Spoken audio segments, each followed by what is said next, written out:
Good afternoon, everyone, or good evening, good morning, depending on where you are. Thank you, everyone, for joining us this afternoon for our Knowledge Lab webinar on managing technology and mental wellness as we face a new normal. My name is Khaled Hassanein, and I am a professor of information systems at the DeGroote School of Business. I'm also the director of the McMaster Digital Transformation Research Center and the associate dean graduate studies and research. McMaster University recognizes and acknowledges that it is located on the traditional territories of the Mississauga and Wabanaki nations and within the lands protected by the Dish with One Spoon Wampum Agreement. We are always thrilled to see people joining these webinars from all over North America and the world, so thank you for continuing to support DeGroote and our programming. We have a very interesting topic lined up for you today, one that affects all of us one way or another, and something that has played a critical role in how we work during this pandemic. Dr. Natasha Sharma is with us today to talk about the link between technology and its ability to either support or worsen our mental health. Dr. Sharma is an internationally recognized authority on the psychology of relationships, motivation, and emotional wellness. She is the owner of NKS Therapy, creator of the bestseller The Kindness Journal, and co-creator of the 8-Hour Therapist. Her current focus is on turning complex psychological concepts into simple and effective tools that allow people to apply these concepts in their everyday's life. Moderating this panel today is my colleague, Dr. Connelly, who is a professor and area chair of the Human Resources and Management area at the DeGroote School of Business, and one of our alumni as well. Dr. Connelly holds a Canada Research Chair Tier 2 in Organizational Behavior and is a member of the College of New Scholars of the Royal Society of Canada. Catherine's research focuses on the attitudes, behavior, and experiences of non-standard workers, the effects of leadership styles on leader well-being, and knowledge hiding in organizations. Dr. Connelly also conducts applied research with several Canadian organizations in both the private and non-for-profit sectors. In addition to her research successes, Catherine is a past winner and frequent teaching award nominee for her teaching in the MBA and PhD programs. Thank you both for being here today, and we look forward to hearing your insights on today's topic. Catherine, I will now turn it over to you. Okay, thanks so much, Khaled. I would just like to welcome everyone and note that there's just a few minor housekeeping items that I just want to mention before we really start. And so the first thing is there will actually be a Q&A period at the end of our webinar. And we've already received some excellent questions from participants, but there's still time. So as we're starting to go through the different questions that we have for Natasha, if you have your own questions, just let us know, and then there'll be a few minutes at the end for us to have a broader discussion on your suggested topics as well. Okay, and I should also note that the session will be recorded, and it's just because we're so fortunate to have Natasha with us, so it'd be nice to share it more broadly. If you have any questions about that, please contact the marketing team, and I'm sure they could connect you with your own copy so that you can watch it again if you want, or send it to others. It should be no problem. And the last thing is we're hoping to get a little bit of feedback from you about the webinar, just so it can help a little bit with the planning for the next one. So after the session, you'll have an email with a few questions, and I hope you get an opportunity to send those back to us when you get a chance. Okay, so with all that, I guess we'll just start our questions for Natasha. So maybe a kind of a preliminary question would be about you, actually. And you've had such an interesting, multifaceted career. Maybe you could share just a little bit with us about kind of how you ended up where you are today. Sure. Well, first of all, thank you for having me here as well. It's my pleasure to be here and speak today. I didn't come into my profession in a linear fashion, actually. I did my undergrad in business at the DeGroote School of Business at McMaster, which was a fantastic experience. But if I'm being completely honest, I did that because I actually had no clue what I wanted to do, which is a very common thing, much more common than people realize at that age. And I figured it would be a way for me to contemplate while at the same time having some prospects to establish a livelihood afterwards. And I joined the corporate world following the completion of my degree for a number of years, about 4 or 5, I think, in total. And I actually knew, if I think back now from where I am, I think I knew within the first 3 weeks, if not sooner, that something wasn't right for me. And I worked for some very large Canadian and international organizations, including one abroad, where I actually moved to London in England and spent 2 years working for a very large cosmetics company, that in a role that kind of, to borrow a line from a movie, a million girls would kill to have this role, truly on paper. I won't bore you with the details, but it was glamorous. And I just knew, I kind of gave it the old, try for a number of years, but for me, it didn't suit my strengths. I think that was very important, of wanting to contribute in a different way and really help people.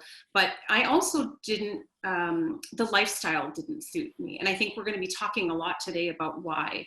I was never a morning person, but it was also the idea of I felt like I was constantly responding to my life. I'd wake up just responding in that corporate environment, the typical corporate environment. And this was 2002 or 3 through 8. So it wasn't a whole long time ago. It was, it wasn't very recent. This was a while ago. So then I actually left and came back home from England and did kind of a lot of reflection, and eventually went back to graduate school. And from there, I realized it clicked very well and kind of brings me up here today, from working in someone's practice to sort of beginning my own ventures. And it really snowballed from there, but it was a good fit for me. And it's been a completely different experience. But what was really interesting is that early part, exposure to the corporate world and how it was in various organizations, has really informed what we're going to be talking about today, and in a lot of ways as well. So yeah. Okay, thanks for kind of laying the foundation for what we're going to hear a little bit more about your views on these things. So I guess as you're talking, I was starting to think a little bit about this focus on technology, that it's top of mind for everybody now, but I'm also wondering, is this really something that's new based on your experiences? What do you think about that? So I don't think what's going on with respect to our hopefully heightened awareness on what our relationship is with technology, I don't think it's a new thing. I think this year, being in the year of the pandemic, hopefully maybe the only year, but it's not looking that way, has only accelerated really what was already writing on the wall long before the pandemic. So the pandemic has accelerated the use of technology, some of it in very good ways. And that was a point I want to make, is that technology isn't inherently all bad, and it's not inherently all good, like most things in life, but it is helping us in many ways. But there's a few ways that I think we have not paid close attention to, or really been kept abreast of as consumers, as a society, as to what exactly our current relationship with technology is having on us. And if I had to sort of really pinpoint the real issue, or sort of one of the primary issues, is a couple of points in the timeline come to my mind. One is sort of the 80s, the early 80s, where deregulation, financial deregulation and globalization, commercial globalization really exploded. And that created a working life and working world, particularly here in North America, that drastically changed from even the way it had been for the 100 years previous to that, or even the 20 years previous to that. And then, we sort of chugged along, continuing at a pace up until somewhere around 2008 is the other point in the timeline that I pinpoint, where the acceleration of the pace of our lives just skyrocketed. And 2008, a couple interesting things happened in 2008 with Wall Street and the downturn of the stock market. But more interestingly, that is when the smartphone and social media really became something that, 2 billion plus people in the world had access to on a daily basis. Prior to that, even though we had computers and computer games and the internet, we didn't have it sort of in our back pocket, and we certainly didn't have social media at that time. So that's another turning point that drastically changed the pace of our lives. So there's sort of three themes I think about when I talk about technology and wellness: the pace of our lives, the way we consume it, and our cultural lifestyle, which is a little bit, that third piece is separate. That is what separates us, I think, from the rest of the world, because the first two are quite universal concepts. It's the third one that is unique where we are here in North America. And if I could maybe elaborate on each one of these. Yeah, if you could, please. So if I talk about the first item, which is the pace of our lives, it's extremely fast. It's faster than it has ever been in the history of our time. And it's faster during this webinar that we're having right now than it was this morning when we had our morning coffee. It's faster tonight when we're playing with our kids or just unwinding with a glass of wine and a movie on Netflix. It's faster. It's going to be faster then than it is right now. And I say that to illustrate the incredible speed at which things are going on behind, that we're not privy to be able to see in terms of what's being created and what's advancing by the companies who are creating these things.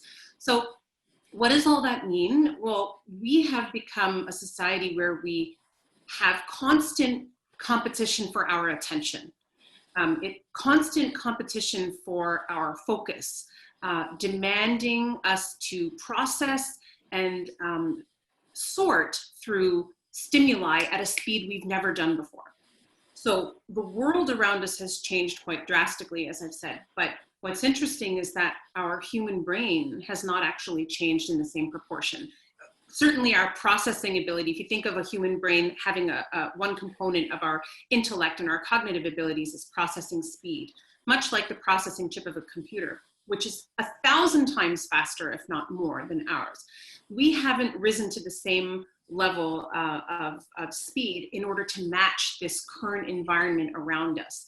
And so that's sort of the first point. And what impact does that have when we are living in it, sort of ill-equipped mentally, unfortunately, is that we are stressed and there's a cognitive load on us. We are constantly sorting through stimuli. We're navigating that. We're managing all these competing demands, from phones lighting up, from emails to Netflix being on, to combined with all the other aspects of our lives, which are already demanding. So children, if you have them, other things that we are involved in. So it's just a lot mentally for us to deal with. The second one is that, so this is kind of something that I hope will not be new to a lot of listeners, but maybe it will be. And it's the idea that, if I could be a little tongue-in-cheek, I'm a rampant drug user, and Catherine, I'm sure you are too. And I'm sure everyone listening out there is I don't know if we're going to get into all that on this call. A rampant drug user, and let me explain. Yes, I use drugs. Yes, please explain. Well, first of all, I drink plenty of coffee and I do eat sugar on occasion, but I use the internet, as we all do, and I use social media. Now, my social media use, if anyone cares to know, I can elaborate at the end. I won't bore you with the details, but I use it quite consciously and intentionally. But technology is the world's mostly unregulated drug that exists in the world, and particularly now since the invention of the smartphone, and specifically smartphone, email, social media apps. There's I'm not talking about medical technologies and early technologies that really advanced our lives, like the telephone. That's a form of technology, even though it's so old. I'm talking about specifically email, social media, all these distractions that offer us what we call variable rewards. So our human mind is unfortunately very weak in this regard. It's got lots of strengths, you know, as a psychologist, I'm a huge believer in that, of course, but in this regard, we are very weak, generally speaking. We're not designed well when it comes to willpower, especially in the face of something that is so tantalizing as what email and the internet, and particularly the way we consume the internet and social media today, which offers what we call a variable reward schedule. So the brain is receiving likes and hearts and notifications and push notifications, and it's being done very strategically at certain times such that we are rewarded intermittently, which keeps us engaged and wanting more and more and more. So this concept that I'm talking about is quite frightening when you think about it. It's not frightening on the daily because we don't see the effects of it, you know, in black and white in front of our faces, but what's actually happening, and this is now starting to come out into the open. There is a documentary on Netflix that many people may have watched called The Social Dilemma. And if you haven't watched it, everyone needs to put this on their watch list. And because it is, I mean, some of the things they talk about in that, it felt very surreal watching it because it was things that I had been speaking about for months and years prior to that. This idea that behind the scenes, we are the product as users of technology. It's not so much our data and everything that's being collected, it's us, it's our attention that is being sold and mobilized and harnessed and utilized. And to what end, on the impact on us as the users. There has been a huge lack of moral responsibility on the part of the tech companies responsible for things like email and social media. So that's the second piece. And again, that's universal. And we're growing up in this. I mean, as adults, maybe not fully, but think of those people out there who have children. I have children, 4 and 7. They are growing up with this from day one, and their whole world in many ways, sometimes if I try and float up and out of it, the way we live in many ways is very odd.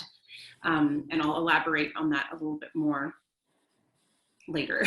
But the third, I want to move on to the third thing, because this is a very long answer, which is less universal. So those first two things, the pace of life and the fact that technology is an extremely addictive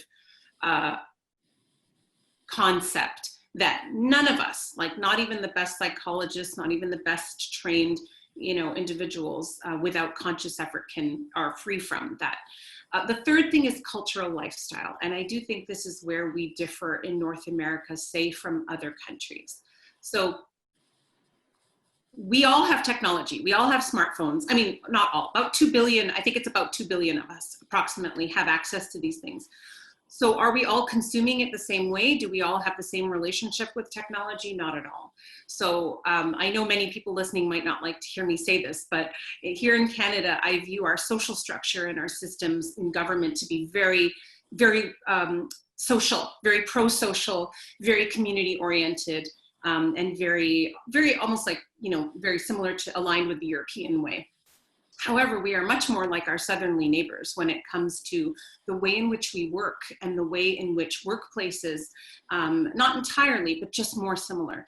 And we still have here in North America and in Canada, to a perhaps slightly lesser degree, but nevertheless, a culture and a zeitgeist that is built around rewarding burnout and rewarding busyness. And we've glamorized it, you know, being busy and overworked used to be a sign of not really being successful in life. Like, you know, if you were working too hard and too long, then something went wrong. Like, we all have to eat and live. So there's a portion of time in life where you want to buckle down and work hard. But we've rewarded this burnout culture, I think, to the point where it's become a badge of honor. And that is extremely different from other places in the world. And those who have traveled will likely have come face to face with that. So just to give you an idea of some statistics, 40% of Canadians have reported feeling exhaustion or burnout. And this is prior to the pandemic. I'm actually not sure what that figure would be, up or down or the same now. I've had different opinions on that. And 40% report feeling anxiety. And that anxiety is less about fear of specific things or phobias or being afraid of flying or this or that, or just kind of general queasy. I think that that anxiety figure comes from this navigation of our crazy, busy world, partially which is imposed on us and partially which we bring upon ourselves, which has caused the anxiety, which is really more of a, I'm spread too thin, I'm burnt out, I'm detached, I can't focus, I can't even be present wherever I am, even for a second. So that's a very long answer. I promise my other answers will be shorter, but sort of. Okay, but I'm actually going to ask you to elaborate on your elaboration, if that's okay. Because I see we have a very good question from the listeners. And so Mona Zanhur is asking, until this industry gets regulated, let's hope, and she's talking about the social media industry. So what are some of the behaviors, knowing that we're kind of weak in the face of this engineering, okay, so what can we use to effectively break that cycle of social media engagement or over-engagement? So I think it's not enough for us to just rely solely on willpower, because as I've said, and as a mental health and emotional expert, we are designed weak in this area. It doesn't mean we can't learn to overcome and do better, but we are sort of fundamentally, all of us, rather weak in the area of willpower. But nevertheless, it's part of it. So I think we have to be very selective with social media, and social media is not inherently bad. It is, I think, how we use and consume it, and also how much of the day.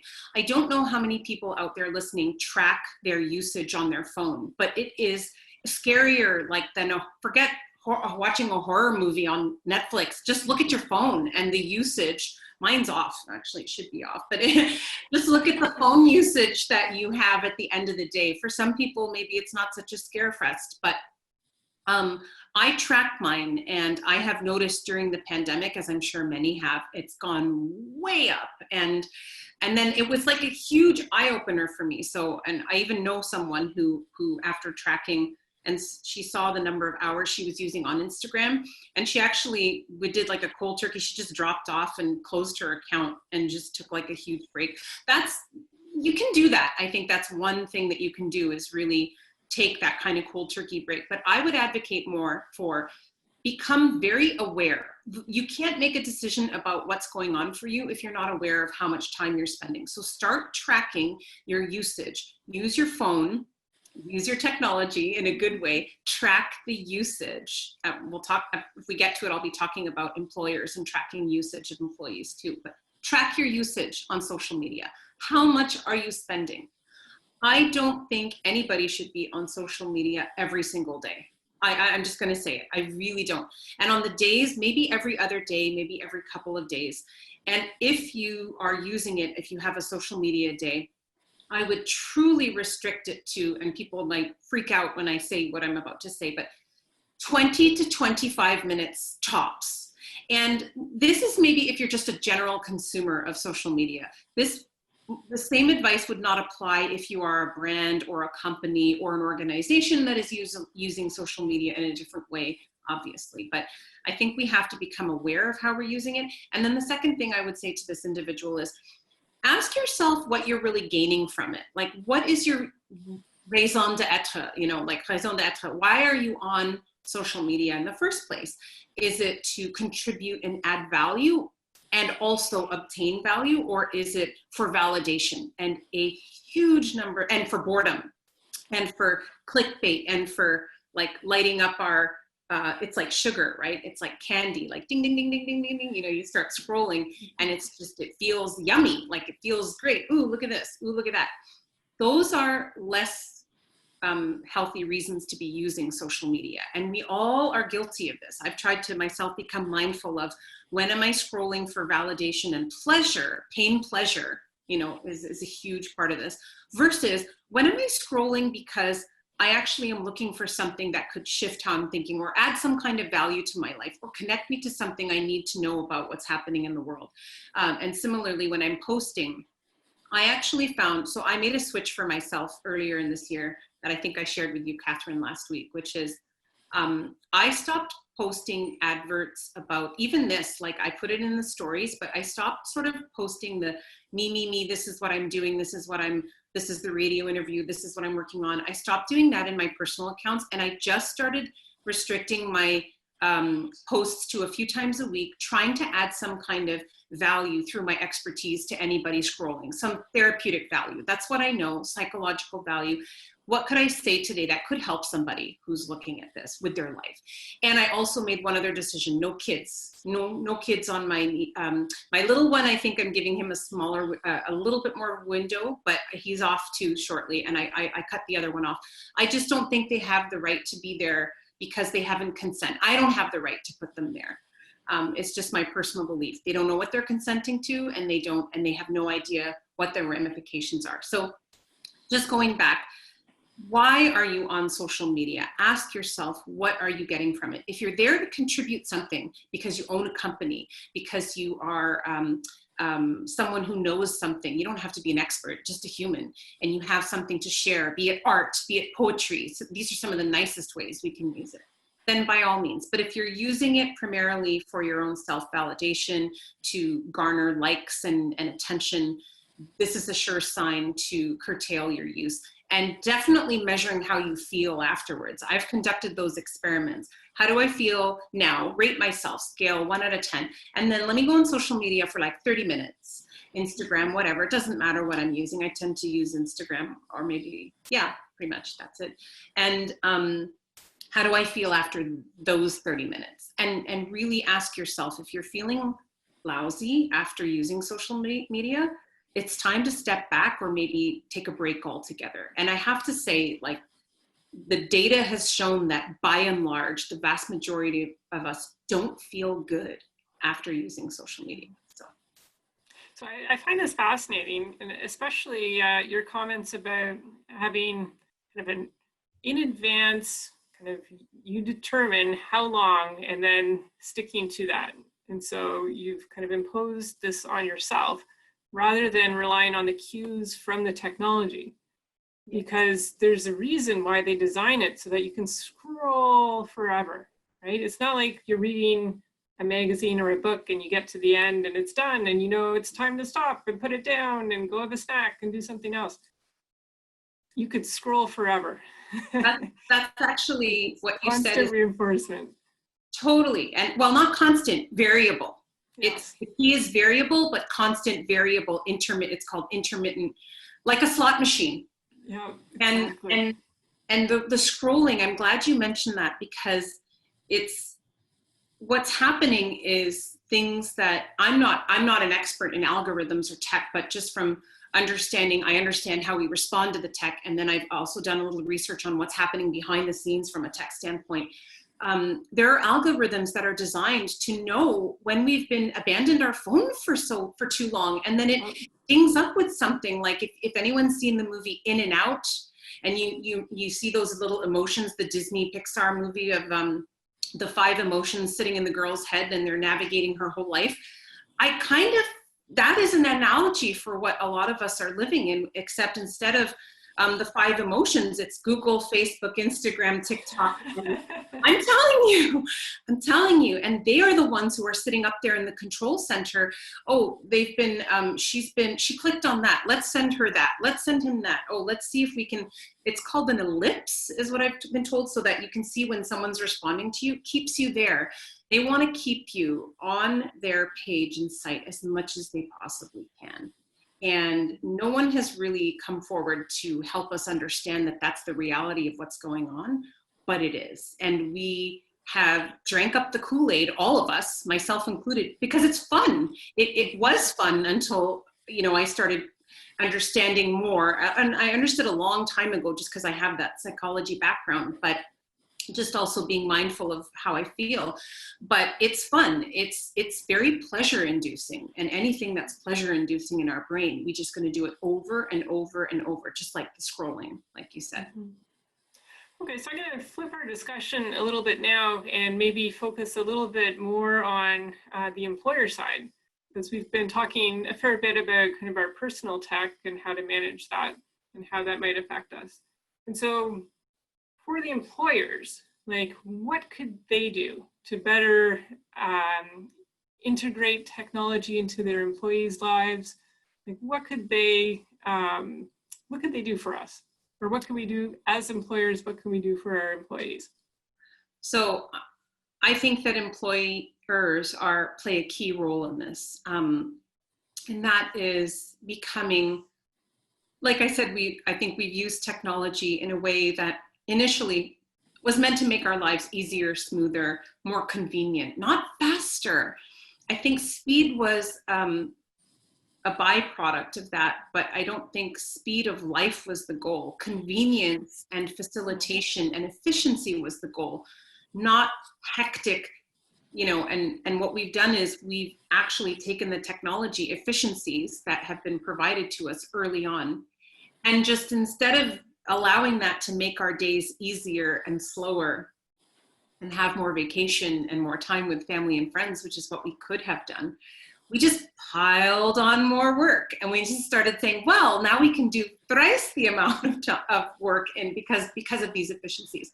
So employers have to really shift that.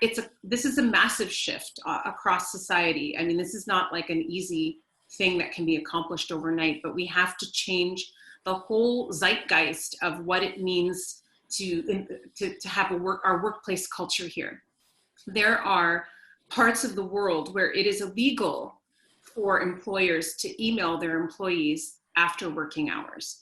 And I think that is an incredible rule that everyone should be implementing. As an example, they are wellness centric. In the face of technology, employers need to become wellness focused, because employees are more productive in the end, even if they're working less.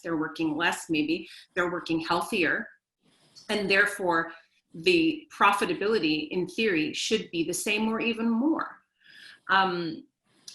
The vacation and the time, I mean, that's something that, we're very good with things like family leave and maternity. But when it comes to vacation, we seem to fall short. We don't have enough days for people to unwind and really just shut off.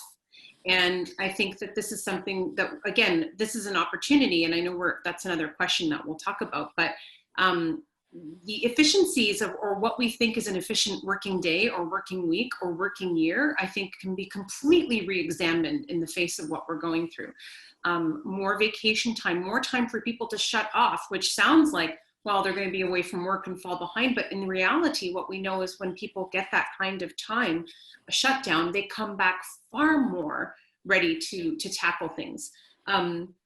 Just talking about the average day, bringing it down to the day-to-day, and going back to sort of the blurred lines, emailing outside of hours, texting even, multiple modes of communication. So, we're texting one another, we're emailing one another, we're DMing one another for work sometimes. I'm not talking necessarily about our own personal lives. So now all of a sudden you've got multiple modes of communication, which should really not happen. We need one form of communication from employer to employees, or maybe two most, electronic and telephone or video. And this idea of blurring, getting people at all hours. No one should feel the pressure to be available at all times. And yet somehow we've created a world for ourselves where we've convinced ourselves that we need to be available at all times. That's the crazy part. I gave a presentation to a big Canadian company a few weeks ago. And they do have the kind of work where when you're on, you do kind of need to be on. It's kind of like being a nurse or a doctor. If you're on call, yes, you do need to, you can't just be paged and say, well, I'll get to you in a couple of hours. someone's life might be in danger. So in jobs like that, there is something to be said about, having to be on. And I think you need to go into those types of professions with that idea that you're going to need to be on for that shift. But what happens when your shift is over and your nurse goes home or your doctor goes home? I didn't get my doctor when I delivered my kids, not either time, because it didn't happen that way time-wise. They left. They didn't say, well, she wants you, come back. I got the person who was next on. She's out. It's like she's not there because she wasn't there. and we do this in the healthcare profession. You can't call your doctor if they're off shift, that's it. It's like they're not there. But in our corporate working life, we don't have these same rules. It's like, if you have email and if you have a phone, why shouldn't I get you? And then people have self-imposed that on themselves too. So they feed into that. They respond. They respond to their employers. They make it okay. And we are teaching, it's like a feedback loop in both directions, a positive feedback loop. We begin to teach ourselves and our employers that I can be reached at all times. You can get me. During that presentation with that Canadian company, they do have the kind of situation where, in their shift, they really do need to be on and they do need to respond straight away. However, I argued with this one person, or I posited to him rather, why are you responding to an email at 9 o'clock if you're done at 6 or 4 or whatever it is? And his response was, because then they know I'm dedicated to my work and I'm good at what I do. Mm-hmm. And I said, and I've shown them that I'm dedicated and I'm good at what I do. And I said, no, I actually said to him, no, the only thing you've taught them is that you can be reached at 9 o'clock. And that's it. If you're good at your job, it will show in the time that you are there on your job. If you're reliable and dependable, it will show because you can handle the requirements of the scope of your work when you're required to do it. And it was tough. It was a tough sell. And what was disheartening is that he really, for a variety of reasons, he really attached this idea of his self-worth as an employee to being available at all times. And I think that that's a behavioral shift and a mindset shift that many of us have embraced, much to our detriment.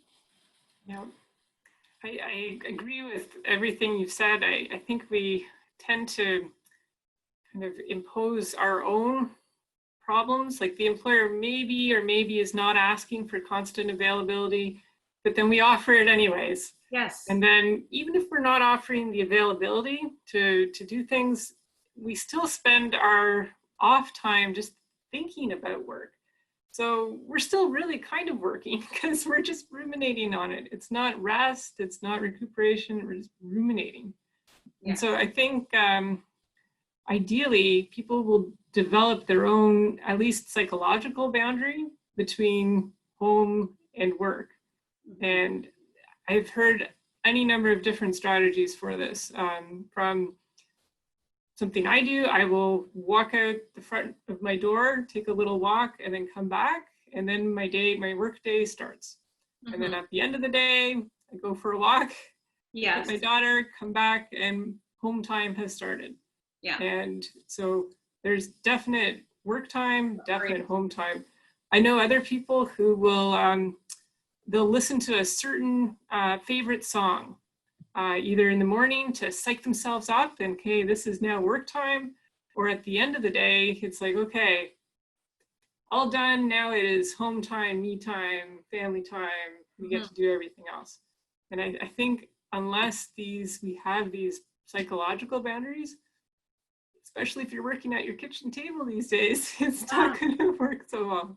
Yeah, working from home has actually made that simultaneously more challenging and yet easier to take breaks, because we can stop, we can look at the trees outside. I have trees right over here. If I need to I can get up and stretch. I don't have to worry as much about optics. Although the fact that we should sit in an office with people and have to worry about optics in the first place is yet another problem. We shouldn't have to worry about who's watching us and looking at what we're doing if we're taking a stretch break or just kind of, but yes, it's the separation between work and really, I've struggled with that. I've learned, how to, a couple times, when I've slipped and let the lines blur, and a couple times been one time in particular was taught a very valuable lesson during my PhD to make sure I separate. But we have to compartmentalize our time. And I know a lot of people listening will probably be thinking to themselves, but how? How do I do that if my boss or my employer expects me? They need the freedom and flexibility. We have to trust our workers, our staff, our teams and teach them the self-regulation skills, also maybe provide those tools, but also give them our trust and give them an environment that is focused on putting them and their wellness at the core, so that they know I can do that.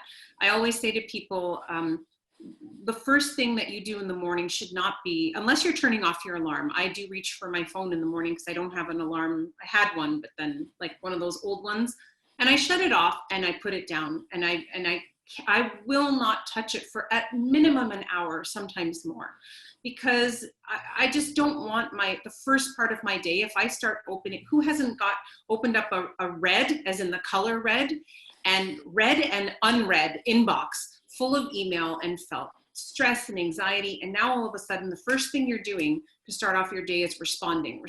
You're happening to it. You're happening to the email, you're happening to life, as opposed to it's happening to you, as opposed to you happening to your life, designing the flow of the day.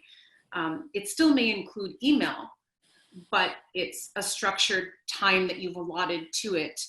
And that's the only thing you're doing in that time. And most of us aren't doing that. We're answering an email. Meanwhile, the phone is buzzing at the same time. We might have it's too much.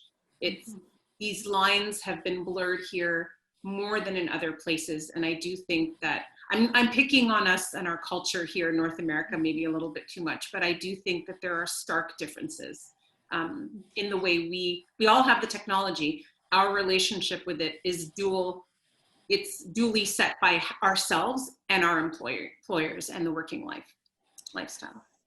Okay, so I'm just being a little bit mindful of the time right now. And so I see there's been several interesting questions in the open chat that I also wanted to give the people who kind of pre-submitted questions a chance to have their questions heard. Now, Natasha, I think you mentioned earlier that if there are questions we don't quite get to, you'll provide some answers. So maybe if people continue to add questions, we can kind of extend the conversation beyond our webinar today, because I find the questions are so good and the comments are so rich that there won't be enough time to get through everything. So sure. The first question that was pre-submitted is someone is saying, I find with the use of technology, there appears to be more distance and more standardization with structure. And there are those who don't really conform to the mold. Is this the way of the future, where technology will determine how we interact with one another? And so what does the future hold? What do you think, Natasha? I wish I could look into some kind of thing and predict it. I wish I could, or maybe not. Maybe that would actually be a curse. But I don't know. Is the short answer, because none of us actually know. None of us knew this pandemic was coming, not really, at the end of the day. So we don't know what the future will hold. I think it's safe to assume that technology is not going anywhere. And how we are using it and consuming it and what role it plays in our lives, I wonder myself. I think that there are some things that appear to be reasonably safe to assume. For example, with respect to driving and commuting, we may not be doing as much driving and commuting in the future. We may not have cell phones, smartphones, and social media. These things may, I think, because of the way that our lives have changed so radically in the span of just a year or 6 months or even 2 years or 4 years or 5 years, where this app was all of a sudden no longer relevant. I guess the relevancy of our world around us is changing at an even quicker slope. I guess there are many things that are possible. So everything that we're using the way we are today is possibly going to change in the very near future. including how we even speak in video call. I don't know. I mean, there might be things that we put into our bodies, or maybe, whether we choose to do this or have to do this, or I don't know, but we might be offered options for even increased efficiencies through chip data. Again, I'm not a technology expert or anything like that, but there might be, certainly there are, I think there will continue to be advances in healthcare and even mental health care and how we use technology, and those can be very positive things. Including virtual reality, which we're already there, but also artificial intelligence. So artificial intelligence is something that everyone is talking about. It's already out there. We already have it. It's not like it's, we've had it for a while. I think, just to go back to your question about what employers can do and how they can use technology in good ways, that's a good way, because artificial intelligence can actually do a lot of tedious, mundane things. Maybe we'll have an interesting future where we can free ourselves up for much higher level tasks while artificial intelligence and technology takes care of all the crappy things, that none of us wants to do, and the administrative and all those things. However, we know that automation will also replace a lot of work. So, how's this going to look? I don't know. I'd be lying if I did. I don't want to come across as negative and dire. I'm not. I do have a lot of hope and excitement for the future. I really do. But I also am a little concerned, especially raising children in this environment. I do think that artificial intelligence may get to a point where if it begins to design the AI itself, then it's possible that it may take over in ways we couldn't possibly have imagined. And that could get interesting. Again, I'm not even sure if I know what I'm saying right now, but it's possible at a very extreme level that we might just be at the mercy of technology. Very worst case scenario, we might actually be controlled by technology. I hate to say that, but that's one thing. And then maybe on the other side, we might be living in a world where actually we finally made friends with it and are in a healthy relationship with technology, if that makes sense. Okay, thank you. That's good food for thought. The second question, just that people had pre-submitted, is somebody is asking, how can we get more personal but at a distance? And this is related to the question that came after it about kind of how do we stay positive? Yeah. With everything going on, with everything you're telling us about our use of technology, kind of what hopeful thing can we hold on to? Well, so I think we still have a huge opportunity. I think some of the things that may or may not happen haven't happened yet, number one. And we still have, by all accounts, by everyone's agreement, a huge opportunity to change the way we live and to change how we interact with this planet and technology, and to change and to design a future that is different and better. The pandemic won't last. No pandemic in the past has lasted. It's long, but it won't last forever. So I think we need to play the mental long game and remember that no matter what, even if it's long, even if 2021 ends up being a pandemic year, which I know the prospect of that is probably, doesn't exactly feel good to hear, but I don't know whether it will be. But it seems there's some promising things going. Scientists are working on things. If we can choose to believe that, or we can choose to be doom and gloom, the world is ending, the end of the world is here, and there's no end in sight, and this is going to, change everything. We could choose to take that attitude, or we could choose to take one which is, well, no, we know scientists are working on things. We know these things don't last forever. Yes, this is hard. Yes, it's requiring me to make all kinds of changes, but look, I've done that. I'm actually stronger than I realize. I can adapt. I am resilient, and this too shall pass. And we can choose to take that mentality in the face of actually not knowing. Not knowing is actually, going back to the other question, not knowing what the future is powerful, because you have the option to imagine and design a better one.